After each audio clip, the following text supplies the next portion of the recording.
Welcome to Detroit. Doesn't matter if you have one ass cheek and 3 toes. I will beat your ass. You can drown them. And that's what we gotta be. That's who we have to be. Because that's our domain. That is our domain. Because we'll tread water as long as it takes to fucking bury you. Takes the snap, turns, gives to Montgomery, right side, end zone, touchdown, Detroit Lions! Yes. We are driven by Detroit. Hello, Detroit Lions friends, fans, and family members. Welcome on back to yet another episode of MCM Motor City Mania. I'm your host, David T. Pike, and as always, we're diving on in. So, folks, once again, we're back to this topic. It's a little bit of a different avenue. It's a little bit of a different street, but it's the same topic that, for us Lions fans, I would even say some Rams fans and some other fans, it's been going on now for quite a while. Which quarterback is better, Stafford or Goff? And this, like I said, it's a conversation that has stemmed itself into a number of different areas. It's been a conversation that has been, about, okay, who's won the Lions-Rams trade ever since Stafford and Goff got traded? Okay, who's the better quarterback overall? I mean, this is a conversation that over the last couple of years, it really has been like, on that little simmer point, little low boil point. But every once in a while, it flares up into this much bigger topic where, okay, we've now got fans that are getting on social media, they're dropping posts, we're seeing people talk about this, and I'll just say this right now, tempers flare, emotions flare up, and people just absolutely lose their cool. And that's what makes this kind of topic for me something that I both enjoy, but at the same time kind of get annoyed with, because a conversation like this is not one that can be done based upon emotions solely. Yes, you can have emotions, but you absolutely 100% have to stick to the facts. You have to stick to the logic. You have to stick to the reasoning. And if you can't do that, then you can't have an argument in which that is provable. Because emotionally based arguments, they're not provable. You have to have objectivity. You have to have logic. You have to have reason. You have to have facts. If you just base everything off of emotional output, you ain't going to get anywhere. And for me, that's part of the problem when we're having this conversation, because I know there are still a lot of Lions fans out there that they hold a soft spot for Stafford. And rather than actually basing stuff on the conversation with Stafford and Goff on facts, logic, and reason, they're more basing it off of emotion. And for me, it's like, okay, this kind of, as I stated in my topic title, this war for the pride, you realistically have to take a look at this based upon facts, logic, and reason.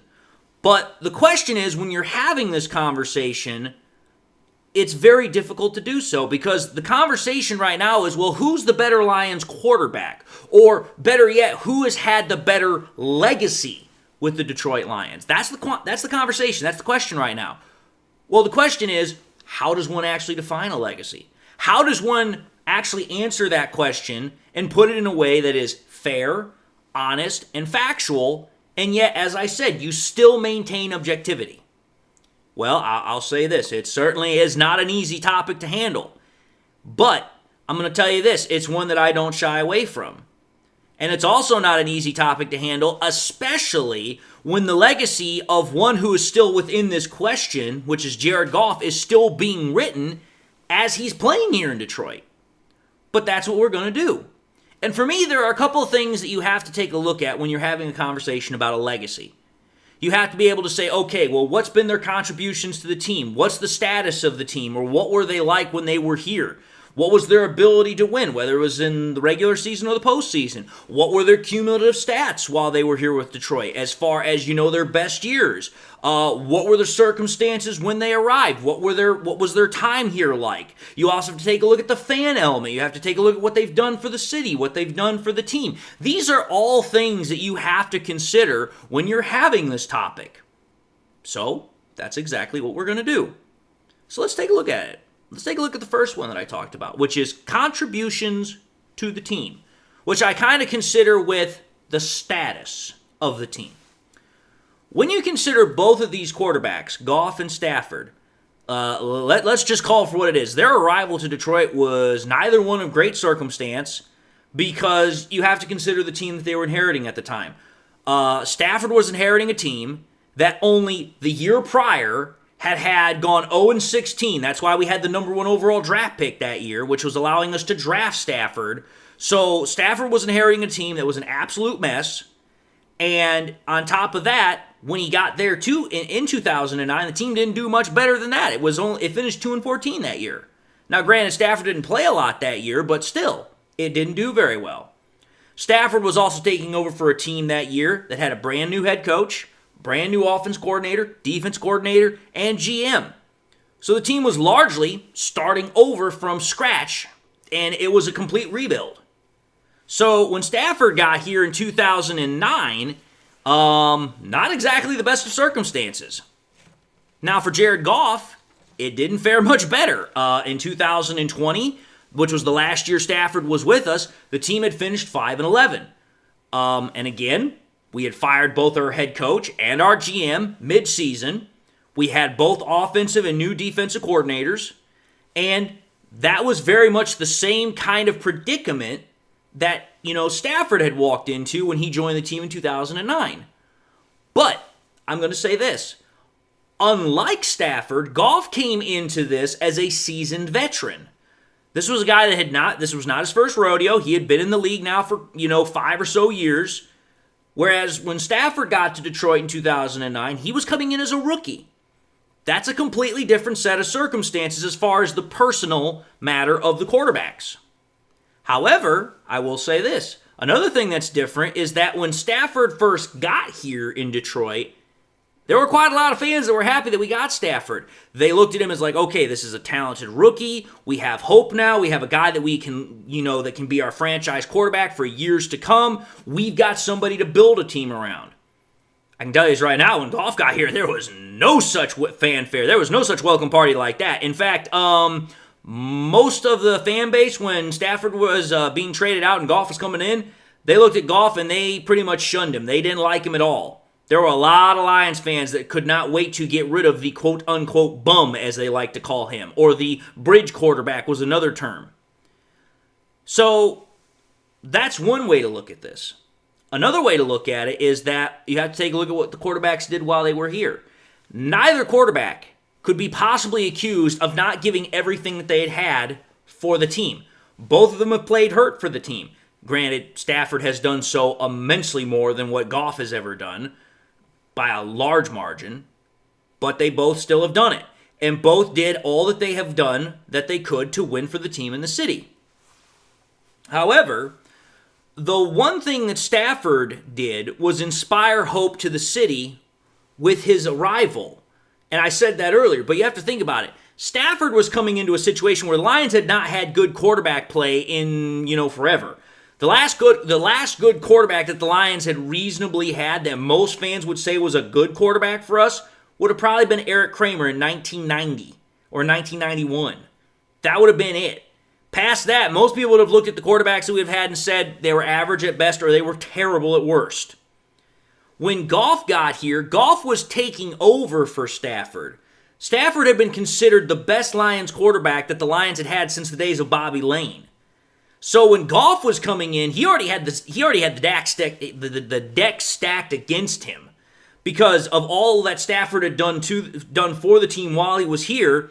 Plus, also on top of that, there was all of the false narrative that was surrounding him about his disgraceful exit being traded away by the Los Angeles Rams that was being supplied by McVay in the NFL. So you have to think about it here. As far as what these guys were able to bring to the team, as far as the circumstances that they came into, as far as what they represented to the team at their arrival, yeah, I would say in that regard, Stafford clearly has the edge in terms of a legacy because when Stafford came in, he was starting off brand spanking new. He was coming into a situation that was also hostile. And on top of that, when Stafford came in, he was viewed as kind of like the savior. All of the expectations were put on him to succeed. That last part is not there for Jared Goff. When Goff got here, first and foremost, nobody that was of the primary, majority of the Lions fan base, I'd say at least 75 to 80% of that group, nobody was expecting him to do anything. They were, again, saying he was a bum, he was a bridge quarterback. Nobody was looking towards him to be the next franchise quarterback in that regard. Very, very few of us were looking at him like that. I was one of them. But that's my whole point. When Stafford came in, the whole world of expectations was put on him. When Goff came in, the majority of the expectations was, oh, well, he's only going to be here for a year or two, and then we're going to find somebody else. That was what the majority of fans had for him when he came to Detroit. So in terms of arrival, the circumstances, Stafford definitely has a better legacy in that regard because Stafford had more of an expectation when he first got here. Now let's move into the second part. The second part of this would be winning. I'm going to say this right now. Winning is the biggest measure of success that any team is measured in by any sport. It doesn't matter what it is. But when you're talking about football, perhaps the one position that has a highest measurement of winning on its shoulders is definitely the quarterbacks. The quarterbacks are always measured by how well they're able to win, how much they're able to win. Now, if we were talking about a career overall pattern here, and we were taking a look at the overall career of players, Stafford definitely has a leg up on Goff as, well, you know what? Stafford's played longer. Stafford has been to a Super Bowl and won a Super Bowl, whereas Goff has only been to a Super Bowl.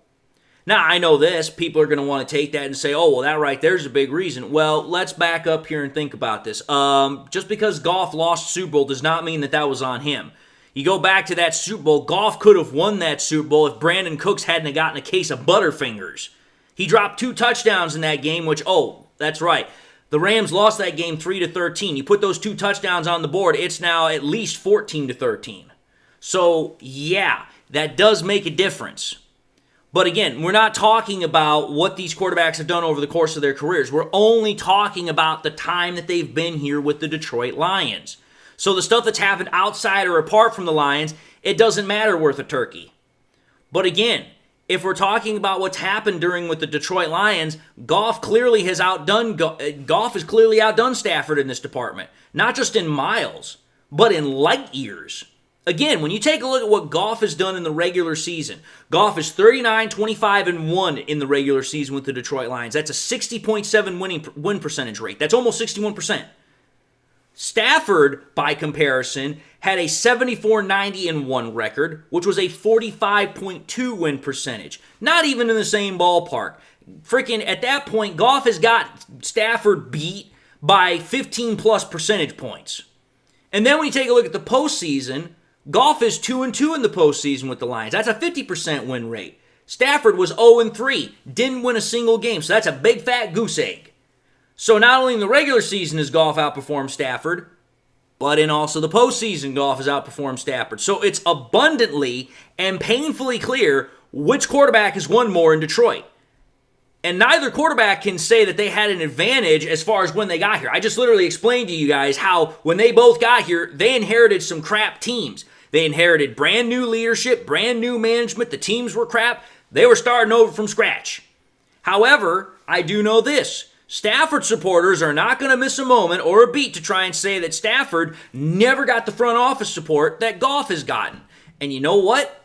That might be true. And you know what? Go ahead. Use that as a crutch all you want for Stafford. But I'm going to tell you this right now.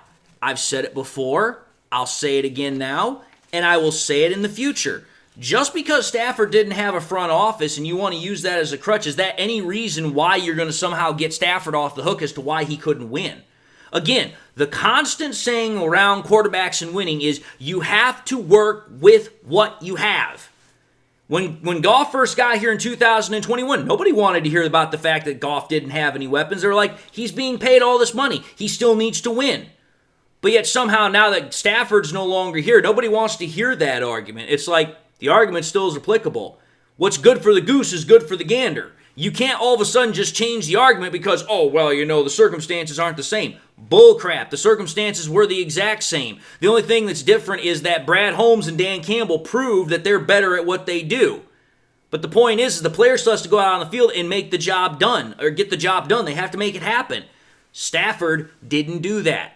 Goff did.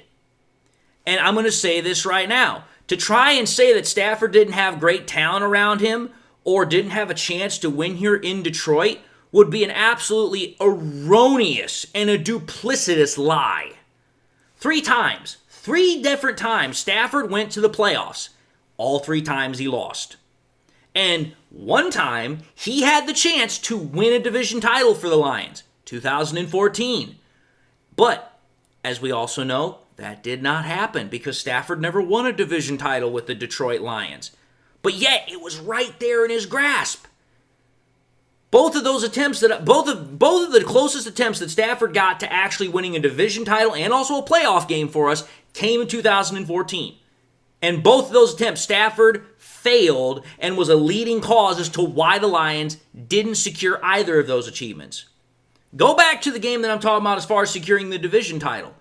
Week 16 against the Packers, 2014. In that game, Stafford was a 48.8 completion percentage rate, had 217 passing yards, 5.3 in average a throw. He did have 3 touchdowns to no interceptions, but he had a fumble loss at the very end of the game, which is what sealed the deal for us as to not winning that game, and what allowed the Packers to win yet again another division title over us. And again, the passer rating and the QBR in that game, not good. Sub-90 passer rating and a atrocious QBR. Pretty much means this: Stafford did not have a good game against the Packers, and he was a leading cause as to why we lost that game. And then, the very next week, wild card week for playoffs, when we played against the Cowboys. Again, if we'd have won the division title, we wouldn't have been playing against the Cowboys on their home turf. We would have had a bye, and we'd been playing at home. But instead, because Stafford, coughed up the ball, lost the game for us in that regard, we had to go and play the Cowboys down in Dallas. Oh, what happened during that game? Stafford had a much higher completion percentage rate. He completed 66.7% of his passes, had more passing yards, better pass average, but he only had 1 passing touchdown. He also had an interception, an 87.7 passer rating with a 39.5 QBR. So again, a sub-90 passer rating and another poor QBR performance, and also had 2 fumbles lost. So over those last 2 games in which Stafford played, which he had the best opportunity, the best chance to actually cement his legacy here in Detroit as being the first quarterback to win something, since freaking Eric Kramer was here, he literally coughed up the ball. He couldn't get the job done. In those last 2 games, Stafford quite literally had 4 turnovers. 4 crucial turnovers, which were huge reasons why we couldn't get those wins. So if you want to say that Stafford didn't have whatever he had, okay, but you're not factoring in the fact that over the years he had Megatron, Golden Tate, Marvin Jones. I mean, he had some of the best wide receivers that money could buy. And yet he still could not get it done. Yeah, say what you want about the fact he didn't have the defenses. Say what you want about the fact he didn't have the running game. You know what? Goff didn't have that when he first got here either. And you know what? He also had to develop rookies. But yet, Stafford had the same opportunities, but yet couldn't get it done. Goff had those opportunities and did.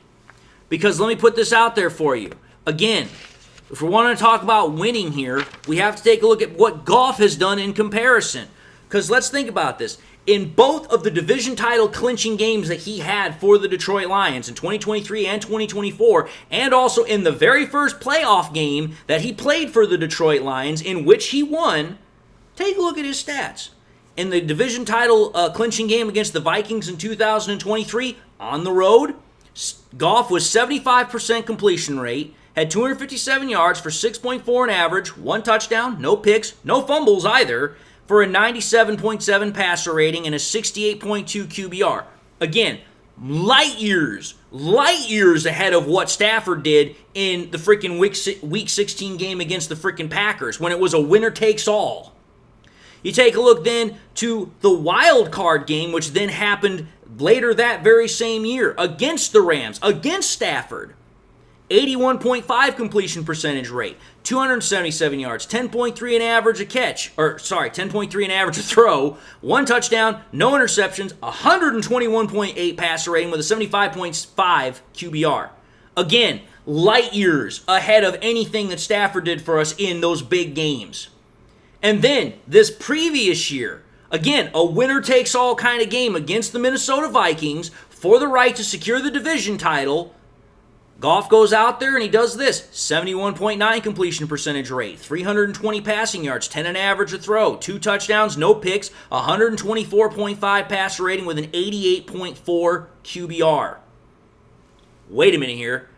Every single time that Goff had to step up to the mat and win a big game for the Lions when it truly mattered, division title clinching games, first playoff victory in 30-plus years, Goff was superb.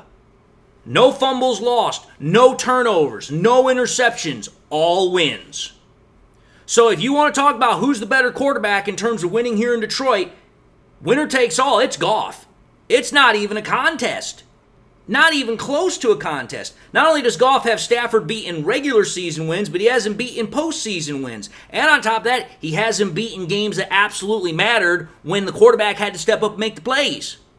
It's not even a debate. So in terms of that legacy-defining moment, Goff absolutely spanks the ever-living pants off of Stafford. Then, let's take a look at the next part of this equation, which is the stats. Now, everybody wants to call Stafford Statford, because that is one thing that, Matthew Stafford was known for was padding stats. And stats are definitely a big determining factor as to how well a QB is performing, especially as also a likely indicator to winning. And again, if we were doing an argument over the course of the career, Stafford would easily win over Goff. Because again, Stafford's been playing now for 16, 17, 18 years almost? But again, we're not talking about career. We're talking about the time with the Lions. But even in that, Stafford would outdo Goff because, Stafford played for 12 years. Goff's only been here for 4.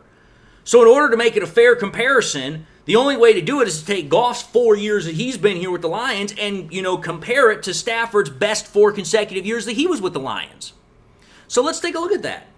When you take a look at Goff's stats since 2021 with the Lions, he's been tied 4th in the league with completion percentage, ranked 2nd in passing yards, tied 3rd in pass average per throw, ranked 4th in passing touchdowns, 7th in passing touchdown percentage, tied 3rd in interception percentage per throw, and 3rd in passer rating. And again, this is off of whether or not a quarterback has played 50-plus games over that entire period of time. That's why the numbers in the rankings might seem a little bit skewed. But again, I'm not going to include a quarterback that's only played like 30 games like a Brock Purdy and say, you know what? That should be included into that conversation. Brock Purdy didn't start being the starter until the end of 2022 and didn't become the full-time starter until 2023. So I'm not going to include him in a conversation where Jared Goff has been starting since 2021. That's not fair. When you then flip the conversation over to Matthew Stafford, his best 4 years of production were 2014 to 2017, which coincidentally is also when the Lions were at their best. Stafford was ranked 7th in that time frame in the NFL for completion percentage, 4th in passing yards, 11th in pass average per throw, 9th in passing touchdowns, tied 12th in touchdown percentage per throw, ranked 5th in interception percentage per throw, and ranked 9th in passer rating. And again, if you go back to that time frame, Stafford had Megatron for 2 of those 4 years. He then had Golden Tate also in there, and Marvin Jones for the other 2 years that Megatron wasn't there. So Stafford definitely had weapons. Stafford was not just doing all this by his lonesome. He had weapons. He had the ability to get stuff done. And yet still, Goff did better in both terms of overall stats, but also in comparative rankings. Plus, on top of that, Goff, like I said, went 39, 25, and 1 in his 4 years while here. Stafford only has gone 36 and 28 during the time when he was here in 2014 and 2017. So not only did Stafford have the weapons, had a Hall of Fame wide receiver in Megatron, but yet he still didn't produce better numbers than Goff, didn't produce better rankings than Goff, and he didn't win more games than Goff. So again, that's important. And as I stated, Goff went 2-2 in the postseason. Stafford went 0-2 in those 4 years. So again, argument's not looking too good for Stafford. So again, the statistics do not bode well for Stafford.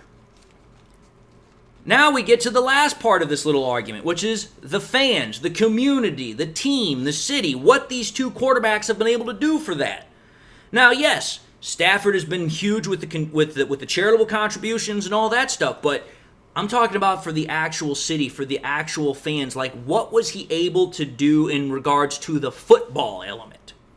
Because let's understand something here about fans. Fans are very volatile, and they have a bit of a somewhat precocious relationship when it comes to quarterbacks.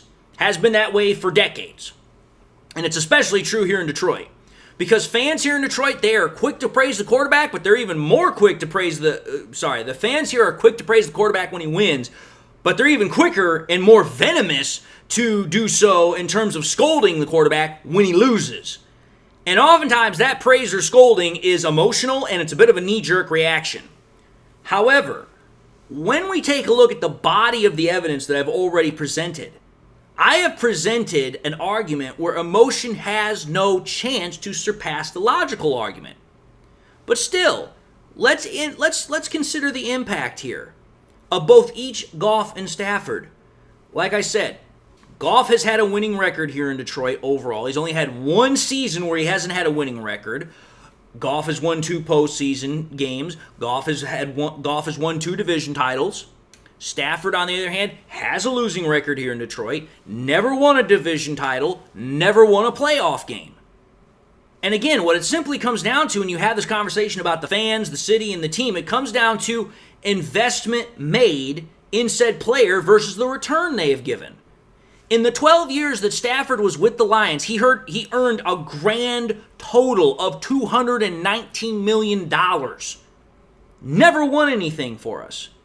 Goff so far in 4 years, and again, I'm talking about actual cash that he's been paid. I'm not talking about the contract extension. I'm talking about the cash he's been paid. Goff has made $106.6 million, which is half of what Stafford has made. Yet in the 12 years, like I said, Stafford never won anything for us. And on top of that, he only had 4 grand total winning seasons. And he only made the Pro Bowl 1 time.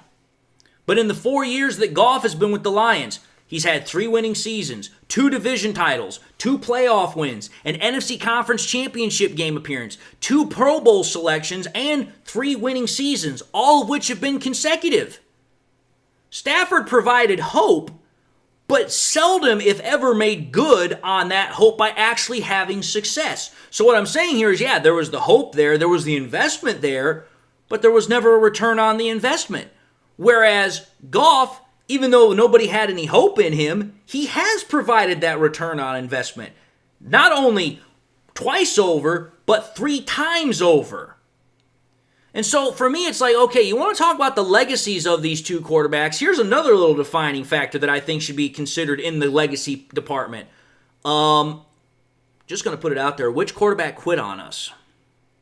Last time I checked, Goff came into a situation where it would have been perfectly acceptable for him to quit because, oh, that's right, the fans were against him. It seemed like the whole NFL was against him, and very few people actually expressed, joy about him being here. But yet Goff didn't quit. Goff got better. He stuck his head down. He didn't blame anybody. He didn't go after anybody. He just kept doing his job. Got better and better, invested more in the team, developed rookies, helped them get better, and here we be. But yet when push came to shove, when we were getting Dan Campbell and Brad Holmes, had Stafford decided to stay, who knows what would have happened. But when it came down to it, Stafford said, I'm out, I'm done, I quit. So let me ask you this question. Why in the hell would I respect a quitter? Oh yeah, sure, you know what? Great for all the stuff that you did for us. Great for all the days that you played through pain and all that. I'm thankful for that. But why in the hell would I respect a quitter? Last time I checked, Detroit's a hard-nosed, gritty town where it's like, listen, doesn't matter how bad things are, you don't quit. You know what? It'd have been one thing if the Lions had just traded Stafford and Stafford said he didn't want to go. Stafford said, no, I want out.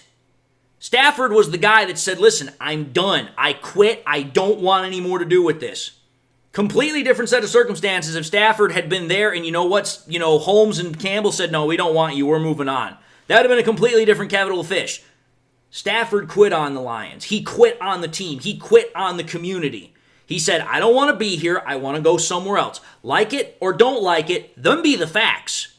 Anything that happened circumstantial after that is besides the point. He quit on the team. Goff has not. Goff has stuck in there and took more hits on the chops from the fans than virtually any other quarterback in the NFL, and he still keeps coming back for more. That matters. That is a legacy-defining moment right there. Like it or not, them be the facts. But anyway, I've made my point.